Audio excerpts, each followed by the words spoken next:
నమస్తే. ఎట్లా ఉందండి రేవంత్ రెడ్డి పరిపాలన ఎలా ఉంది రాష్ట్రంలో? నిన్నదాకా ఆర్టీసీ వాళ్ళు సమ్మె చేస్తారు, ఇవాటి నుంచి ఆటో వాళ్ళు సమ్మె చేస్తున్నారు, ఏం చెప్తారు?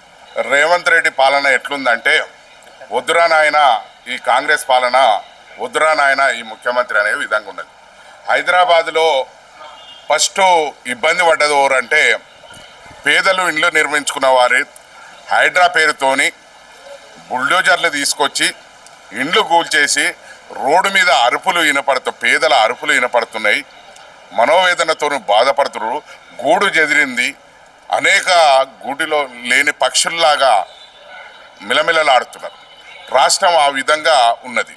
రియల్ ఎస్టేట్ రంగము కుప్పగూరిపోయింది. వ్యాపారాలు ఇబ్బంది పడుతున్నారు.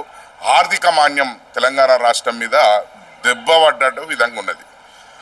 ఆటో కార్మికులు అంటే వీరికి ఫ్రీ బస్సు పెట్టడంలో తప్పు లేదు, కానీ ఆటో కార్మికులకు కూడా వీరు ఇచ్చిన హామీలు అధికారంలోకి వచ్చే ముందు వీరికి నెలకు సంవత్సరానికి 12,000 రూపాయలు ఏమో ఇస్తామని చెప్పారు.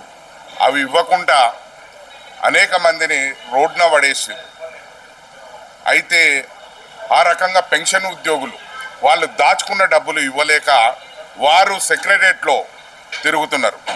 చిన్న కాంట్రాక్టర్లు పర్సంటేజీల్లో ఇస్తేనే డబ్బులు ఇస్తామనే దాని మీద ప్రభుత్వం ఉంటే వాళ్ళు పెన్షన్ అంటే ఏమంటారు చూడు, పర్సంటేజ్లు ఇవ్వలేని పరిస్థితిలో వారు పెండి బిల్స్లో ఆగిపోయినాయి. అదేవిధంగా మాజీ సర్పంచులు దాదాపు 30 నెలలు అవుతున్నది ప్రభుత్వం ఏర్పడి, మా బిల్లులు ఇవ్వమని కలవని ఎమ్మెల్యే లేడు, మంత్రి లేడు, ముఖ్యమంత్రి దాకా అందరినీ కలిసిరు, మొరపెట్టుకున్నారు. అనేక రకాలుగా ఆవేదన చెందినారు, అనేక రకాలుగా నిరసన తెలిపారు, ఆందోళన చేశారు. అయినా కానీ బిల్లులు ఇవ్వకుండా ఈ ప్రభుత్వం ఇట్లా నాల్చడం దొరికింది.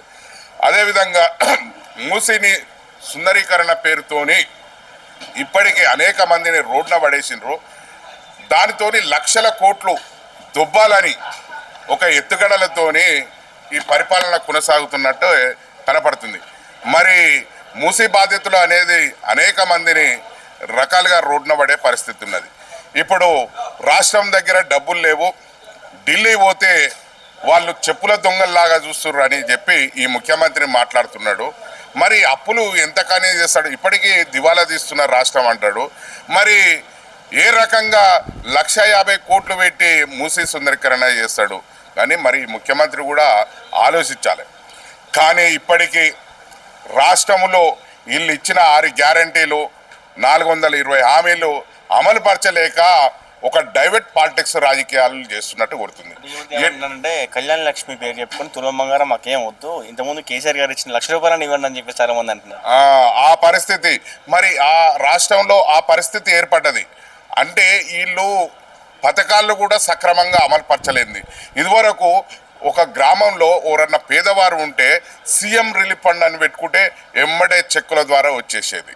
అదేవిధంగా కళ్యాణ లక్ష్మి పెళ్లి చేసిన 2 నెలల రోజులలోపే వాళ్ళకి కళ్యాణ లక్ష్మి చెక్ వచ్చి ఆసరా అయ్యేది.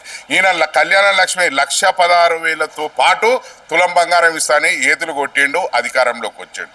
అదేవిధంగా రైతుకు రైతు బీమా ఏంది, రైతు బీమా, రైతు బంధు అనేక రకాలుగా ఇట్లాంటివి చెప్పి నేను 10,000 ఇస్తే నేను 12,000 ఇస్తా అని చెప్పిండు. అది లేదు. దళితులకు దళిత బంధు వాళ్ళకు 10 లక్షల రూపాయలు ఇస్తే ఈయన 12 లక్షలు ఇస్తాడు, 15 లక్షలు అని చెప్పిండు. వాళ్ళని దళితులకి ఏమీ లేదు. అంటే వీరు ఇచ్చిన అడ్డమైన హామీలు ఇచ్చి అధికారంలోకి వచ్చినారు. ఈ వేలం పాట లెక్క పాడి మేము ఇది చేస్తాం అది చేస్తామని చెప్పి అధికారంలోకి వచ్చి ఇవాళ అన్ని వర్గాలని బాధ పెడుతున్న పార్టీ ఏదంటే కాంగ్రెస్ పార్టీ, కాంగ్రెస్ ప్రభుత్వమే తీరు కనపడుతుంది. ఎందుకంటే ఎక్కడ లేని విధంగా తెలంగాణ రాష్ట్రంలో ప్రతిరోజు చూస్తే ఒక అరుపులు గోడు వినపడుతుంది. అదే మొన్న ఆర్టీసీ కార్మికులు వాళ్ళు సమ్మెకు వాళ్ళు చేస్తే వాళ్ళకు అధికారంలోకి వచ్చేటప్పుడు వాళ్ళకు హామీ ఇచ్చినావు. అదే రకంగా ఇవాళ శంకర్ గౌడ్ అనే వారిని అంటే తగలబెట్టుకొని చచ్చిపోయిందంటే నీ ప్రభుత్వం అలా ఉంది. అది ముమ్మాటికి ప్రభుత్వం హత్యనేగా భావిస్తారు. ఎందుకంటే ప్రభుత్వం చంపేస్తుంది. ఇట్లా చూసుకుంటే పోతుంటే అనేక మంది ఇప్పటికే సర్పంచులు, మాజీ సర్పంచులు మా బిల్లులు రాలేదని వాళ్ళు ఆత్మహత్యలు చేసుకున్నారు. పెన్షన్ ఉద్యోగులు వాళ్ళు ఆత్మహత్యలు చేసుకుంటున్నారు. అదేవిధంగా ఇప్పటికీ ఆటో కార్మికులు రోడ్డు ఎక్కినారు. ఈరోజు వాళ్ళ అరుపులు వినపడుతున్నాయి. వారు కూడా చేసుకునే పరిస్థితిలో ఉన్నారు.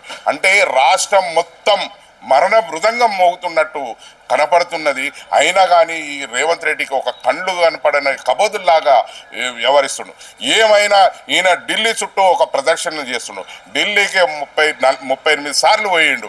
మరి ఢిల్లీకి పోయి ఏం తెచ్చిండంటే ఏం లేదు, ఇక్కడ ఉన్న మూటలు తీసుకుపోయి ఆ ఢిల్లీ పెద్దలం కూడా పెట్టి ఒక జపం చేస్తున్నట్టే రేవంత్ రెడ్డి పరిపాలన కనపడుతుంది. అంటే ఆయన ముఖ్యమంత్రి పదవిని కాపాడుకుంటేందుకే పాలన కొనసాగుతున్నట్టే కనపడుతుంది. రాష్ట్రంలో ఇప్పుడు మంత్రివర్గం ఉన్నది. ఏ క్యాబినెట్లో ఏ నిర్ణయాలు తీసుకుంటారో ఒక అంతన పొంతులు లేని నిర్ణయాలు తీసుకుంటారు. రాత్రి సమ్మె, నిన్న ఆర్టీసీ వాళ్ళు సమ్మె చేస్తే అర్ధరాత్రి 1 గంట రాత్రి అంత క్యాబినెట్ నడిపించి ఆ టైంలో వీళ్ళు ఏదో మేము అని వీళ్ళు స్వీట్లు కొనుక్కి వచ్చి వీళ్ళే స్వీట్లు వాళ్ళ నోట్లో వాళ్ళే మంత్రులు పెట్టుకొని ఒక పోజులు ఇచ్చి దాన్ని మేము ఆ సమ్మెని మేము సఫలమైనట్టు అని ఓ ప్రకటన చేస్తున్నట్టు ఈ ప్రభుత్వం కనపడుతుంది. కానీ నిజాయితీగా నిజంగా ఒక పాలన మీద ఉంటే వీళ్ళు ఇచ్చిన హామీల మీద దృష్టి పెట్టాలి. చదువుకున్న విద్యార్థులకు నువ్వు స్కూటీలు ఇస్తామని చెప్పినావు. అదేవిధంగా వీళ్ళు ఇప్పటికీ నువ్వు రైతులకు పంట డిసెంబర్లో వేయవలసిన రైతు బంధు వాళ్ళకు రైతు బంధు వేయకుండా 1 ఎకరానికి 6,000 రూపాయలు మన్న ఇచ్చి సమర్పం అన్నావు. ఒక్కొక్కరికి 6 ఎకరాలు ఉన్నది, 5 ఎకరాలు ఉన్నది, 10 ఎకరాలు ఉన్నది. కానీ ఏదో లిమిట్లా నువ్వు 5 ఎకరాల కన్నా పూర్తి చెల్లించేటట్టు ఉండాలి. కానీ ఆ రకంగా చెల్లించకుండా రైతులను కూడా అరిగోస పెడుతున్నావు. వాళ్ళ పంట పండించిన ధాన్యం కూడా కొనుగోలు చేసే శక్తి లేనట్టే నీ కాడ కనపడుతున్నది. ఇప్పటికీ ఆ రైతులు కూడా అన్నమో రామచంద్ర అన్నట్టు రాష్ట్రంలో అరవటిస్తున్నారు. ఆ రకంగా రాష్ట్ర పరిపాలన ఇది ప్రజాపాలన కాదు, ఇది పాపిష్ట పాలన లాగా కొనసాగుతున్నట్టే కనబడుతుంది. నెక్స్ట్ ఎలక్షన్స్ ఆటో కార్మికులు కానీ రాష్ట్ర ప్రజలు కానీ ఆర్టీసీ వాళ్ళు కానీ ఎలా చూపబోతున్నారు? నెక్స్ట్ ఇంకా ఈ కాంగ్రెస్ పరిపాలన గోతి తీసి పాసిపెట్టి ఏమంటారు పాతాళంలో తొక్కేసేందుకే అందరు ప్రజలు, అన్ని వర్గాల ప్రజలు సిద్ధమైనరు. కానీ ఇప్పటికీ చూస్తారు, ఇలా పాలన మీద దృష్టి చూస్తున్నారు. ఇలా పాలన అందరికీ అర్థమైంది. అధికారులు కూడా వాళ్ళకు కూడా పోలీసులకు కూడా జీతాలు సరైన టైంలో వస్తలేవని చెప్తున్నారు. అంటే ఏమంటారు చూడు, ప్రజల్ని రక్షించే రక్షకుల భటులు కూడా ఇబ్బంది పడుతున్నట్టు కనపడుతుంది. మరి ఆర్టీసీ కార్మికుల ప్రయాణం సురక్షితంగా అన్నారు, వారు ఆ కార్మికులు ఇబ్బంది పడి వాళ్ళ మరణానికి కారణమైంది. ఇట్లా చూసుకుంటూ పోతే రాష్ట్రంలో పరిస్థితి ఇట్లా ఉన్నది. ఏమైనా వీళ్ళ పదవులు కాపాడుకుంటేందుకే పని చేస్తున్నట్టు కనపడుతుంది. కానీ ఇది ప్రజలకు సేవ చేస్తున్నట్టు కనపడతలేదు. అయ్యా ఏడ ఉన్నావో రా, ముఖ్యమంత్రి కేసీఆర్ గారే మళ్ళీ కావాలి, ముఖ్యమంత్రి కేసీఆరే కావాలి అనే పరిస్థితిలో ఉన్నావు. వద్దురా నాయన, ఈ రేవంత్ రెడ్డి పాలన పోవాలి, రేవంత్ రెడ్డి పీడ పోవాలి, మళ్ళా కేసీఆర్ ఆనందం రావాలనేది రైతులు కానీ అన్ని వర్గాల ప్రజలు కానీ కేసీఆర్ వైపు చూస్తున్నారు. మొన్న కేసీఆర్ జైత్యాల్లో మీటింగ్ పెడితే ఈ ప్రభుత్వం ఎన్ని కుట్రలు వండి ఎత్తుజిత్తులేసి ఆ సభ జరగకుండా చేస్తే ఆ సభను ఆ రకంగా ప్రజలు స్వచ్ఛందంగా వచ్చి ఒక సక్సెస్ చేసి మళ్ళీ రా కేసీఆర్ ముఖ్యమంత్రి కావాలనే దాని మీద ఆ సభలో అందరు ప్రజలు హర్షిస్తారు. ఆ రకంగా కేసీఆర్ మళ్ళీ కావాలి అనే దాని మీద చెప్తున్నారు. కాబట్టి ఈ ముఖ్యమంత్రి ఇచ్చిన హామీలు నెరవేర్చుకోవాలి. చేత కాకపోతే నువ్వు దిగిపోవాలి.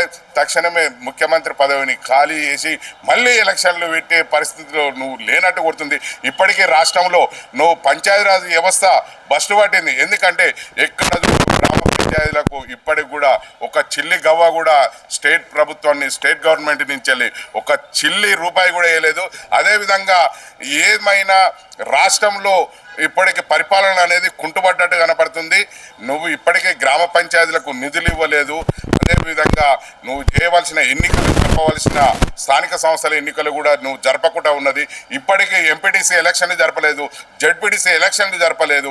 అంటే నీ పరిపాలన, స్థానిక సంస్థల పరిపాలన అనేది ఒక కుంటుపడ్డ పరిస్థితులు ఉన్నది. మున్సిపాలిటీలకు ఇప్పుడు నిధులు ఇవ్వలేదు.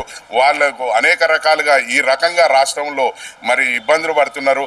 కాబట్టి వద్దురా నాయన రేవంత్ రెడ్డి మళ్ళీ రావాలి, కేసీఆర్ కావాలి ముఖ్యమంత్రి అనే పరిస్థితిలో ఉన్నది. కాబట్టి ఇది కేసీఆర్ కావాలి. జై తెలంగాణ, జై కేసీఆర్.